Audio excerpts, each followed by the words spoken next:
السلام علیکم ورحمۃ اللہ وبرکاتہ۔ محترم دینی بھائیوں اور عزیز طالبات، ہم لوگ 36واں باب پڑھ رہے تھے، پھر دوبارہ میں اس کو پڑھ دیتا ہوں۔ بسم اللہ الرحمن الرحیم وبہ نستعین۔ باب اتباع الجنائز من الایمان۔ به قال حدثنا احمد بن عبد الله بن علي المنجوفي قال حدثنا روح قال حدثنا عوف عن الحسن ومحمد عن ابي هريره ان رسول الله صلى الله عليه وسلم قال من اتبع جنازة مسلم ايمانا واحتسابا وكان معه حتى يصلى عليها ويفرغ من دفنها فإنه يرجع من الأجر بقيراتين كل قيرات مثل أحد ومن صلى عليها ثم رجع قبل أن تدفن فإنه يرجع بقيرات۔ تابعه عثمان بن المعدل قال حدثنا عوف عن محمد عن أبي هريرة عن النبي صلى الله عليه وسلم نحوه۔ تو محترم جو دیکھیے، یہ 36واں باب ہے۔ پہلے اس کا ترجمہ کرتے ہیں اور جو اس میں حدیث ہے اس کا بھی ترجمہ ہوگا کہ باب اتباع الجنائز من الایمان، باب جنازے کے ساتھ جانا ایمان میں داخل ہے۔ بہ قال حدثنا احمد بن عبد اللہ بن علی المنجوفی، کہا کہ ہم سے حدیث بیان کی احمد بن عبداللہ بن علی المنجوفی نے۔ انہوں نے کہا کہ ہم سے حدیث بیان کی روح نے، انہوں نے کہا ہم سے حدیث بیان کی عوف نے، انہوں نے حسن اور محمد سے، انہوں نے حضرت ابو ہریرہ رضی اللہ تعالی عنہ سے کہ رسول اللہ صلی اللہ علیہ وسلم نے فرمایا، جو شخص ایمان کی وجہ سے اور ثواب کی نیت سے کسی مسلمان کے جنازے میں جائے اور نماز اور دفن سے فارغ ہونے تک اس کے ساتھ رہے تو وہ 2 قیرات ثواب لے کر واپس ہوگا، اور ہر قیرات احد پہاڑ کے برابر ہوگا، اور جو شخص اس کی نماز جنازہ پڑھ کر دفن سے پہلے لوٹ آئے تو وہ 1 قیرات اجر لے کر واپس ہوگا۔ عثمان معدل نے روح کی مطابعت کی، کہا ہم سے حدیث بیان کی عوف نے، انہوں نے محمد ابن سیرین سے، انہوں نے حضرت ابو ہریرہ سے، انہوں نے نبی صلی اللہ علیہ وسلم سے اسی طرح، اسی روایت کی طرح، نحوہ، اسی روایت کی طرح جو ہے وہ بیان کیے۔ یہ ترجمۃ الباب ہے۔ امام بخاری رحمۃ اللہ علیہ اس کتاب الایمان کے اندر مختلف ابواب قائم کر کے اور مختلف انداز سے، جیسے قرآن کا انداز ہے، اس کی تعلیم کا اور تربیت کا انداز ہے کہ وہ بھی گوناگون مثالوں کے ذریعے سے، گوناگون پہلو سے، مختلف پہلو سے لوگوں کے دلوں میں بات کو راسخ کرنا چاہتا ہے۔ جو غلط نظریات لوگوں کے دلوں میں راسخ ہوتے ہیں اس کو کھرچ کر صاف کرتا ہے اور اس کی جگہ پر صحیح عقیدے کو، صحیح نظریے کو ان کے دلوں میں راسخ کرنے کی کوشش کرتا ہے۔ یہ قرآن بھی کرتا ہے۔ اس طرح کا قرآن کو مطالعہ کیجیے، آپ ذرا گہرائی سے پڑھیے اب قرآن کو تو آپ کو معلوم ہوگا، جا بجا اس طرح سے کرتا ہے قرآن۔ اور قرآن بار بار کہتا ہے وَلَقَدْ صَرَّفْنَا فِي هَذِهِ الْكِتَابِ مِنْ كُلِّ مَثَلٍ، غیب کی باتیں کہ کل قیامت کے دن کیا ہوگا، کیا کس طرح سے لوگ اللہ کے دربار میں حاضر ہوں گے، کتنی تفصیلات بیان کرتا ہے، اور اس تفصیل سے اس کو بیان کرتا ہے قرآن کہ، اور بار بار کرتا ہے تاکہ لوگوں کے ذہنوں میں جو بات، غلط بات بیٹھی ہوئی ہے وہ نکل جائے، اور ایک صحیح فکر اور صحیح سوچ ان کے ذہن و دماغ کے اندر راسخ ہو جائے کہ بھائی قیامت آنے والی ہے، اور قیامت کا دن جو ہے وہ متحقق ہے اور حق ہے،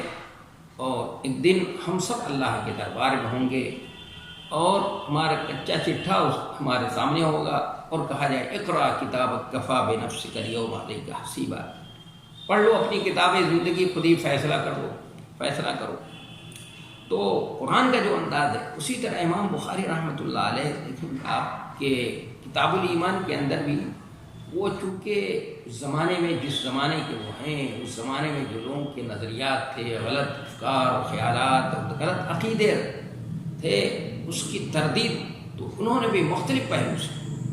مختلف انداز سے جو ہے اس کی تردید کی ہے۔ تو امام بخاری رحمۃ اللہ علیہ نے ایمان کی الگ الگ شاخوں کو بیان کیا، پہلے اس سے پہلے گنایا انہوں نے کیا اور یہ ثابت کیا کہ یہ شاخیں سب ایمان میں داخل ہیں۔ ابھی کہہ رہے تھے آپ الصلاۃ من الایمان کہ یہ نماز بھی ایمان کا جز ہے، ایمان کے اندر داخل ہے، یہ عمل ہے اور ایمان کے اندر داخل ہے۔ تو یہ ان کا آخری باب ہے اور اس کو آخری باب ٹھہرانے میں ایک لطیف مناسبت کا لحاظ بھی رکھا ہے انہوں نے۔ وہ مناسبت یہ ہے کہ ایمان کی وہ شاخیں جن کا تعلق دنیا سے ہے، ان میں یہ آخری شاخ ہے، اس کے بعد مومن سے دنیا کا تعلق ختم ہو جاتا ہے۔ اس لیے اتباع الجرائز کو دنیاوی شاخوں کا آخری باب قرار دیا ہے۔ جتنی دنیا کی سے متعلق جتنی ایمان کی شاخیں تھیں اس کا تذکرہ کرتے ہوئے آخری جو شاخ ہے اس کا تذکرہ کیا ہے۔ اور یہ اس پہلو سے مناسبت جو ہے، بابوں سے مناسبت حدیث کے الفاظ سے، ایمان کے ذریعے سے ہے۔ اور اگر سابق باب سے مناسبت دیکھیں کہ ابھی تو یہ تھا کہ الصلاۃ من الایمان، اور یہاں پر باب اتباع الجنائز، تو ان دونوں میں بھی اب الزکوٰۃ، باب الزکوٰۃ من الزکوٰۃ، باب الزکوٰۃ من الایمان، بتائیں کہ زکوٰۃ بھی ایمان کا حصہ ہے، ایک جز ہے، ایمان کے اندر داخل ہے۔ اور اب یہ باب اتباع الجنائز من الایمان، تو دونوں میں مناسبت یہ ہے اس طرح سے کہ جیسے زکوٰۃ مسلمانوں پر فرض ہے، اور اس کے زکوٰۃ کے پیچھے جہاں انسان کی وہ اپنی اس کی تربیت مقصود ہے کہ جو مال کی محبت ہے اس کے دل میں، اس کو نکال دینا چاہیے۔ صحیح معنوں میں اس کی حیثیت انسان کے مال کی محبت کی بریک کی حیثیت ہے کہ بریک، اگر گاڑی کی بریک لگا دیا جائے اور اسکیلیٹر دبائیں آپ تو گاڑی اسٹارٹ نہیں ہو سکتی، نہیں چل سکتی ہے۔ جب ایک دور کر دیں آپ تو پھر گاڑی جو ہے چلنے لگے گی، اس کا اسکیلیٹر دبائیں گے تو گاڑی چلے گی۔ تو یہ بریک ہے انسان کے اندر، مال کی محبت اس کو نکالنا ہے۔ تو قرآن نے اس کے لیے زکوٰۃ، اسلام نے اس کے لیے زکوٰۃ کو فرض کیا کہ زکوٰۃ ضروری ہے، فرض زکوٰۃ اور صدقات نافلہ بھی ہیں، تاکہ انسان کے اندر جو مال کی محبت ہے، یہ مال کی محبت یہ نکل جائے بالکل، اس سے جو ہے اس کا دل پاک و صاف ہو جائے۔ اس لیے قرآن میں ہے کہ خذ من اموالہم صدقۃ تطہرہم بہا تطہرہم وتزکیہم بہا وصلی علیہم الصلاۃ سکن لہم۔ خذ من اموالہم صدقۃ، کہ آپ زکوٰۃ لے لیجیے، اس سے ان کی تطہیر کیجیے۔ مال کی بھی تطہیر ہوتی ہے اور دل کی بھی تطہیر ہوتی ہے۔ تو اس سے اور ایک پہلو اس کا یہ بھی ہے کہ اس زکوٰۃ کے پیسے کے ذریعے سے، نفلی صدقات کے ذریعے سے، جو سماج کے اندر بیچارے مفلوق الحال ہوتے ہیں، مسکین و فقیر ہیں، جن کے لیے ذریعہ معاش نہیں ہے، کھانے پینے کا ذرائع اور وسائل نہیں ہیں، تو ان سے ان کی مدد ہوتی ہے۔ تو گویا وہ مسکین اور فقیر ہونے کی وجہ سے ان کی حیثیت ایک مردہ کسی ہے، تو اس کے ذریعے سے ان کی امداد ہو رہی ہے، مدد ہوتی ہے۔ تو اب یہ بھی بیچارہ کیا ہے، یہ بھی بیچارہ اس دنیا، اس کا انتقال ہو چکا ہے، مر چکا ہے۔ تو زکوٰۃ ان فقیروں کے لیے سہارا ہے۔ تو اب یہ جنازہ کیا ہے، وہ یہ بتایا جا رہا ہے کہ مومن کا بھی آخری حق یہ ہے مسلمان کے اوپر کہ جب اس کا انتقال ہو جائے تو اس کے جنازے میں شریک ہو، اس کو قبر میں تک پہنچائے، لے جا کر اس کو دفن کرے۔ اس طرح سے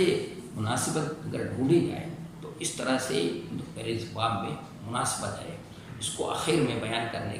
کی۔ تو اس لیے بیان کیا کہ چونکہ یہ جو ایمان کے جو شاخیں، ایمان کی شاخیں، آخری شاخیں دنیا سے متعلق ہونے والی، دنیا سے متعلق، اور پھر زکوٰۃ کے فوراً بعد اس کا تذکرہ جو ہے کہ زکوٰۃ کا تذکرہ ہوا ہے، اور اس کے بعد ہی اس کا جو ہے اس کا تذکرہ ہو رہا ہے۔ تو اس طرح سے دونوں میں بہت گہرا ربط ہے۔ امام بخاری رحمۃ اللہ علیہ چونکہ بہت ہی ذہین و فتین انسان ہیں، اس لیے مناسبت جو ہے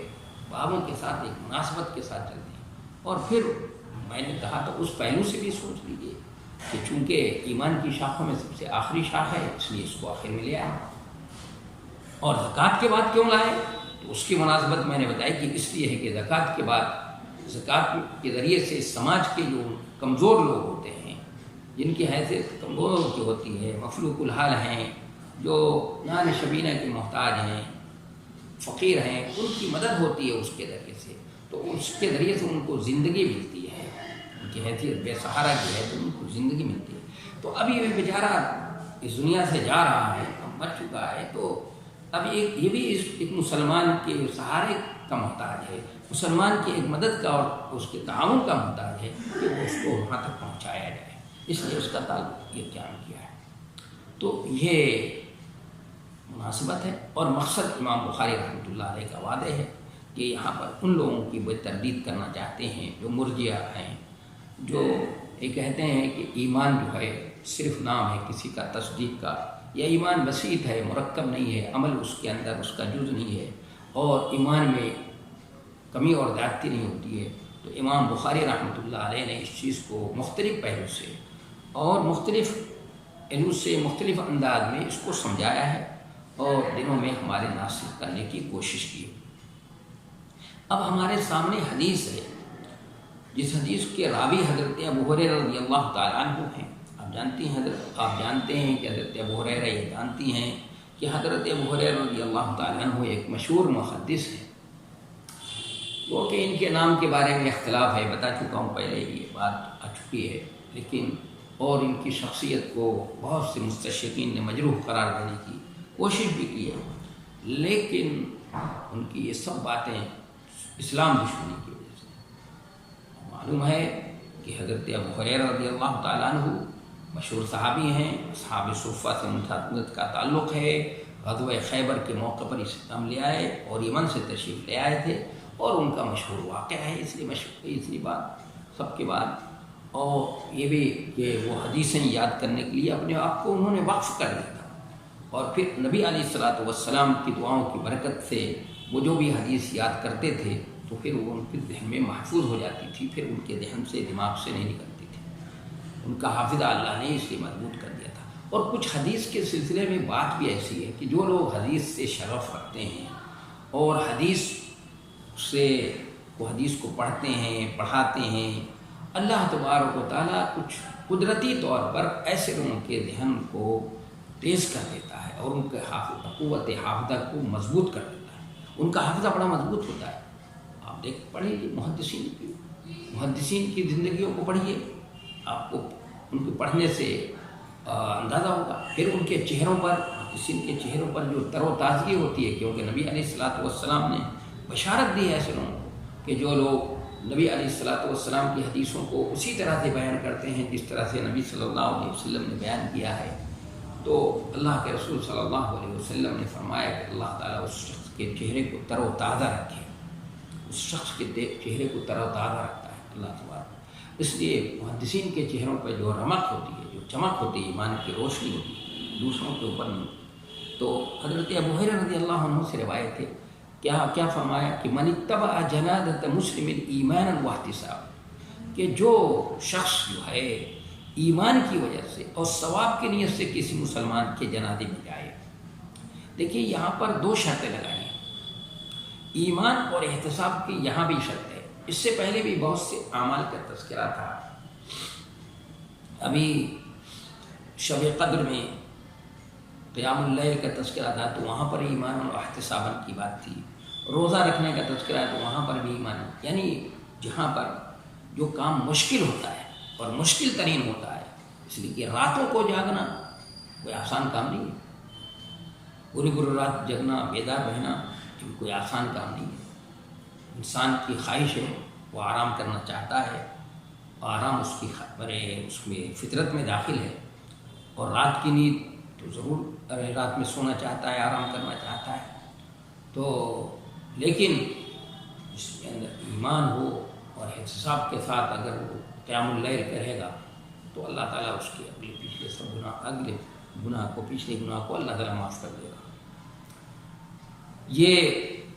ایمان اور احتساباً کی شرط وہاں لگائی ہے. یہاں پر بھی ایمان و احتساباً کی شرط ہے، من اتبع جنازۃ مسلم ایمانا و احتسابا، کہ جو شخص ایمان کی وجہ سے اور ثواب کی نیت سے کسی مسلمان کے جنازے میں جائے، یہ دونوں شرطیں لگائی ہیں۔ تو ایمان کا مطلب سمجھتے ہیں آپ یا سمجھتی ہیں، لیکن احتساب کی نیت شرط اس لیے یہاں پر لگائی کہ عام طور پر یہ دیکھا جاتا ہے کہ لوگ جنازے میں، ایک مسلمان کے جنازے میں کیوں شریک ہوتے ہیں؟ عام طور پر یہ خیال ہوتا ہے کہ بھئی چلو یہ پڑوس کا ہے، اس کا انتقال ہو گیا، اس کے جنازے میں شریک ہو جائیں، یہ خیال ہوتا ہے، یا اس لیے کہ یہ ہمارا عزیز ہے، رشتہ دار ہے، چلو اس کے جنازے میں شریک ہو جائیں، یا لوگ جنازے میں اس لیے شریک ہوتے ہیں کہ بھائی یہ ہمارے جنازے میں شریک ہوا تھا، ہمارے رشتہ دار کا انتقال ہوا تھا، اس جنازے میں یہ آیا تھا، تو چلو ہم بھی چلتے ہیں اس کے جنازے میں شریک ہو جائیں۔ اس لیے تو یہاں پر اس موقع پر لوگوں کو نیت کا یہ نہیں رہتا ہے، مثلا یہ سب ذہن میں یہ سب خیال ہوتا ہے، ذہن میں یہ سب باتیں ہوتی ہیں، اس لیے نبی علیہ الصلوۃ والسلام نے شرط لگا دی کیا کہ اسی کے ساتھ ساتھ اگر یہ نیت بھی کر لی جائے، کیا نیت کر لی جائے کہ مومن ایک مسلمان کے اوپر حق ہے کہ اس کا انتقال ہو جائے تو اس کی تجہید و تکفین میں شریک ہو اور اس کے جنازے میں شریک ہو، تو اس نیت سے یہ ایک مسلمان کے اوپر حق ہے، یہ اس نیت کے ساتھ شریک ہوگا تو اللہ تبارک و تعالیٰ اس کا پھر اجر و ثواب دے گا، پھر اس کو اجر و ثواب ملے گا۔ نیت کے بغیر کوئی، اس لیے کہ انما الاعمال بالنیات، کہ اعمال سب کے سب نیتوں کے تابع ہیں، بغیر نیت کے اگر کوئی عمل آپ نے کیا، نیت نہیں آپ کی، ویسے کر لیا بس کہ بھئی جو کرتے ہیں تو پھر تو اس کا اجر و ثواب نہیں ملے گا۔ اسی طرح اگر کوئی بات بھی کریں آپ اور نیت اس کی نہیں ہے تو اس قول کا بھی اعتبار نہیں ہوتا، قول میں بھی نیتوں کا اعتبار ہے، نیت کا۔ اس لیے قرآن نے کیا کہا، وَلَٰكِنْ يُؤَاخِذُكُم بِمَا كَسَبَتْ قُلُوبُكُم، کہ اللہ تمہارے لَا يُؤَاخِذُكُمُ اللَّهُ بِاللَّغْوِ فِي أَيْمَانِكُم، تمہاری جو آدھی قسمیں ہوتی ہیں اس پر اللہ پکڑ نہیں کرتا ہے، لیکن کس پر پکڑ کرتا ہے؟ جو دل کے ارادے سے کی جائے۔ معلوم ہوا کہ قول میں بھی نیت کا جو ہے کیا ہے وہ اعتبار ہے، جیسے عمل کے اندر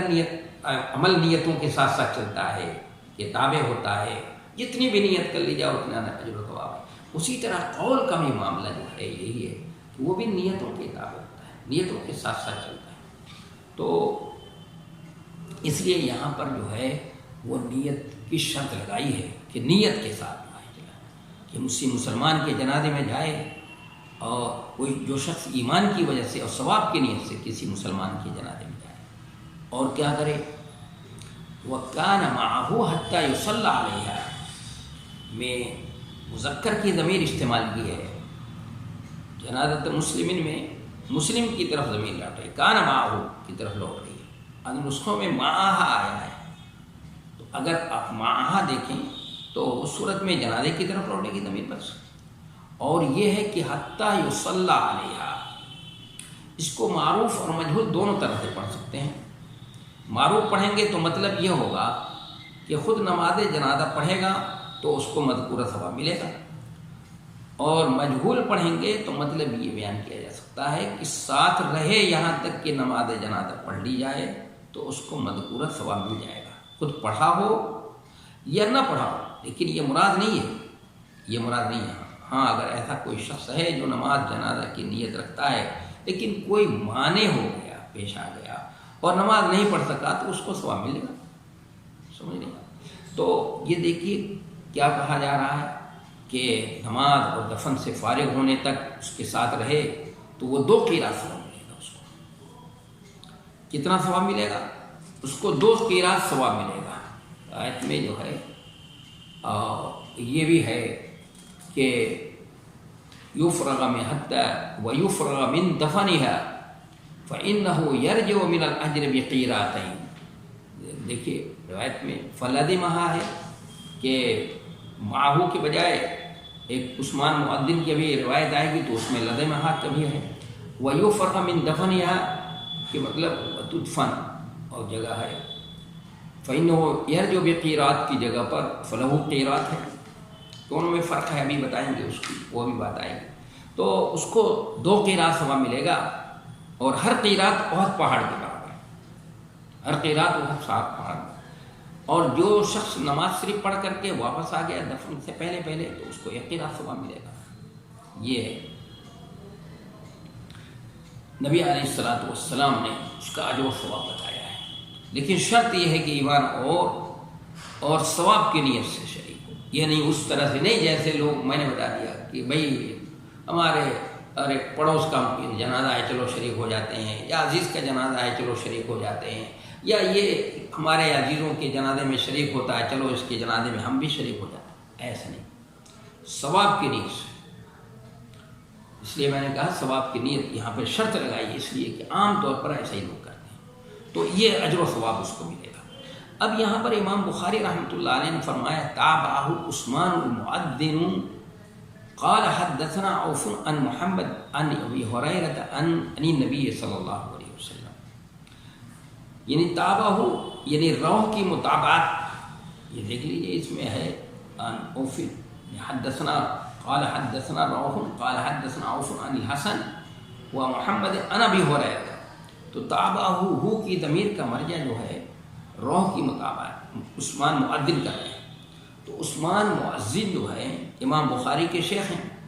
اب اگر یہ حدیث امام بخاری نے اپنے شیخ عثمان مؤذن سے سنی ہوگی تو سند ایک درجہ عالی ہو جائے گی، اس کے باوجود امام بخاری نے موصول حدیث کو عثمان مؤذن سے نہیں بیان کیا۔ اس کی وجہ کیا ہے؟ یہاں پر اس کیوں نہیں بیان کیا؟ جب بیان کرنا چاہیے تھا، جب ایک درجہ سند عالی ہو جائے گے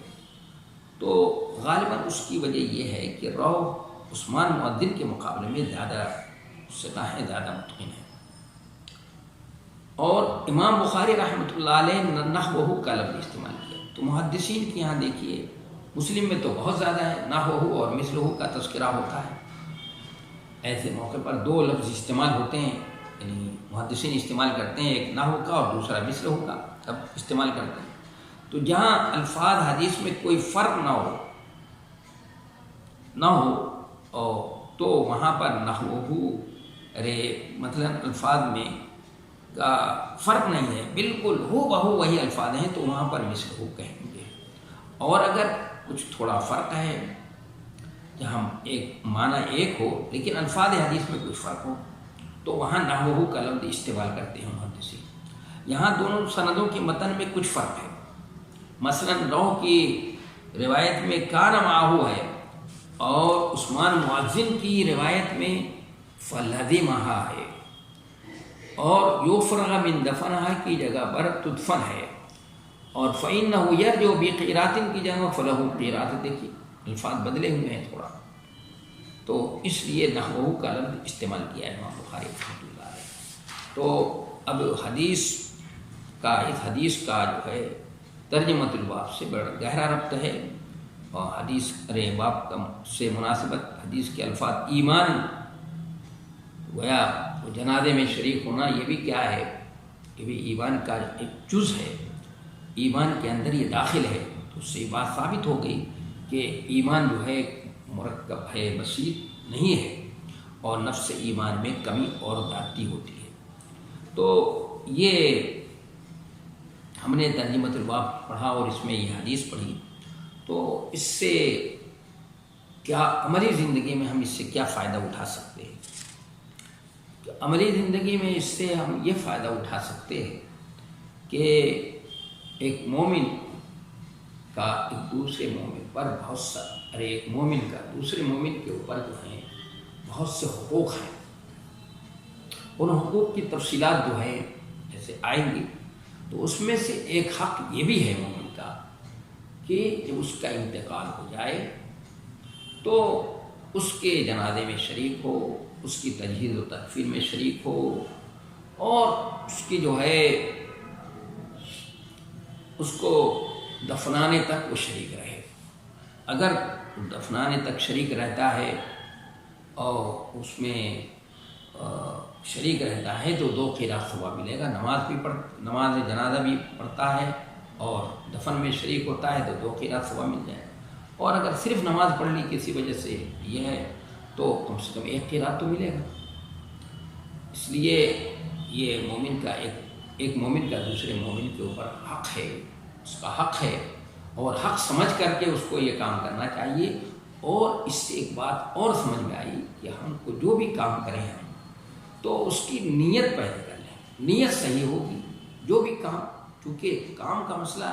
شریعت کا ایک اصول اور ضابطہ ہے، انما الاعمال بالنیات، اصولی بات ہے، قاعدہ ہے، قاعدہ کلیہ بیان کر دیا گیا، نبی علیہ الصلوۃ والسلام نے قاعدہ بنایا کہ عمل نیتوں کے ساتھ چلتا ہے۔ چھوٹا سا عمل ہے، اگر نیت آپ کی اچھی ہے، اس میں نیت کر رکھا ہے تو اس چھوٹے سے عمل کا بہت زیادہ اجر و ثواب۔ دیکھیے آپ، چھوٹا سا عمل ہے لیکن نیت صحیح ہے، کیا ہے کہ بھائی میرا حق ہے، ایک مسلمان بندہ ہے، مومن بھائی ہے میرا، تو میرا حق بنتا ہے کہ میں اس کی جنازے میں شریک ہوں